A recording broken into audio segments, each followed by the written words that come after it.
एक साधी कल्पना करा. तुम्ही एका विषारी नागावर पाय ठेवलात. तो नाग अर्धवट चिरडला गेला, पण जिवंत राहिला.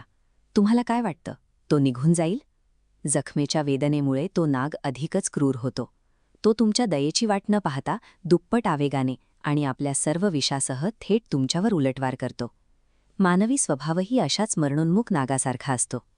रॉबर्ट ग्रीन यांच्या 48 लॉज ऑफ पॉवरमधील 15व्या नियमाचं सार हेच आहे: विरोधकांचा समूळ नायनाटच करा. भारतीय तत्त्वज्ञ कौटिल्यांनी हे वास्तव एका ठिणगीच्या उदाहरणाने पटवून दिले.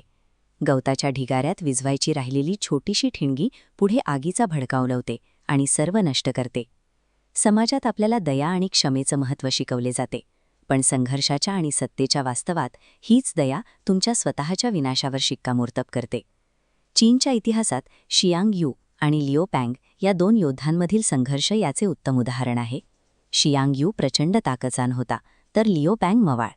शियांग यूने लिओ पँगला अनेकदा घेरले, पण प्रत्येक वेळी जुन्या मैत्रीचा आदर राखत त्याने लिओला जीवदान दिले. शियांग यूला वाटे की शत्रूचा अपमान करून आणि त्याला शरणागती पत्करायला लावून आपले वर्चस्व सिद्ध होईल. त्याला लिओला मारून ही स्पर्धा संपवायची नव्हती. जेव्हा लिओने शांततेचा खोटा करार केला, तेव्हा शियांगच्या सल्लागाराने त्याला स्पष्ट तंबी दिली की शत्रूला माफ करणे म्हणजे वाघाला पाळण्यासारखे आहे. शियांगने या इशाऱ्याकडे दुर्लक्ष केले.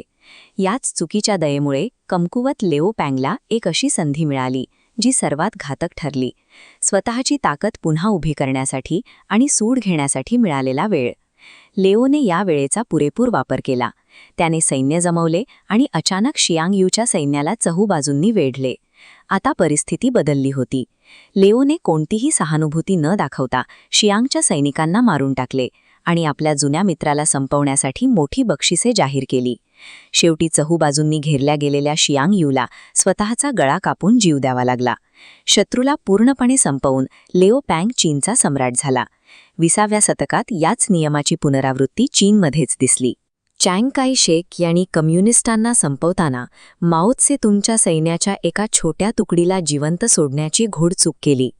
माओने त्याच एका दयेचा फायदा घेऊन दशकभर आपली शक्ती वाढवली. याच सैन्याने पुढे परत असते चँग काई शेकला देशाबाहेर हाकलले आणि संपूर्ण चीनवर ताबा मिळवला. अर्धवट जिवंत सोडलेला शत्रू हा अपमानित झालेला असतो. तो केवळ संधीची वाट पाहत असतो आणि अशावेळी त्याची सूडाची भावना अधिकच तीव्र झालेली असते. जेव्हा तुम्ही शत्रूला पराभूत करून सोडता, तेव्हा तुम्ही एक मित्र नाही तर एक मत्सरी विरोधक तयार करता. तुमची ती दया त्याच्या अपमानाची आठवण करून देत राहते. असा विरोधक वरवर मैत्री दाखवत असला तरी आतून तो तुमच्या पतनाची वाट पाहत असतो. तुमचे अस्तित्वच त्याच्यासाठी त्याच्या पराभवाचे प्रतीक असते.